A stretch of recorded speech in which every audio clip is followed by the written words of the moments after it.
Hi friends, नमस्कार, जय महाराष्ट्र. हे बघा आमची राखी,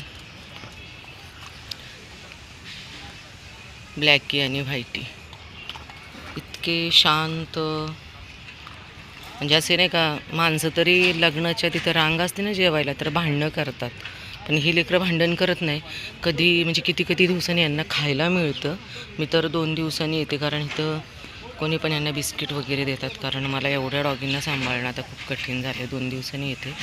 एखाद्या लग्नामध्ये किंवा मंदिरात गेले तर रांगेत जायच्या ऐवजी लोक मध्ये मध्ये शिरतात, पण यांचं तसं नाही आहे की मध्ये शिरले आणि हावरं टाकत खाण्यासाठी गेले. कधीच नाही. आणि माणूस असा प्राणी आहे की तो कधीही सुधरत नाही. आता बऱ्याच वेळा मी बरेच फेसबुकला पण काही लोकांनी टाकलेलं बघते की रस्त्यावर कुत्र्यांना खायला देऊ नका, त्यांच्यामुळं घाण होते. आता ही घाण कोणाची आहे तुम्ही माझ्या प्रत्येक व्हिडिओमध्ये बघा.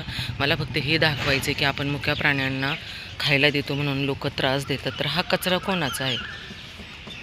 आता ह्यांना तर घरं नाही आहेत, दारं नाही आहेत, मग हे तुटलेले फरशीचे तुकडे कोणाचे आहेत?